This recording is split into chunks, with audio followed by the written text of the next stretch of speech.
এই হচ্ছে নোয়াখালীর বন্যার সার্বিক পরিস্থিতি। নোয়াখালীর বন্যার সার্বিক পরিস্থিতি, চারিদিকে শুধু পানি আর পানি। তো ছোট বাচ্চারা, তারপরে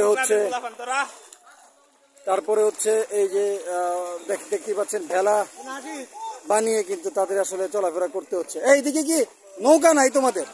এদিকে নৌকার দরকার পড়ে নাই নাকি এতদিন? না, এদিকে নৌকা নাই, একদম নাই। হ্যাঁ, এই জন্য তোমরা ভেলা বানাইছো? মানে এদিকে এর আগে মানে এত পানি উঠে নাই, তাই তো? এই প্রথম?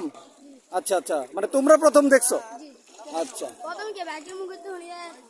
মানে অনেকের মুখে শোনো এটা প্রথম।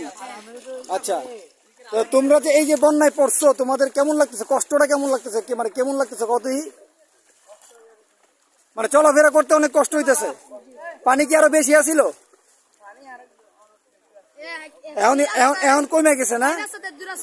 হ্যাঁ, পানিতে আচ্ছা আচ্ছা, এখন কমে গেছে পানি। আচ্ছা, তো আল্লাহর উপরে ভরসা করে থাকো, ইনশাল্লাহ।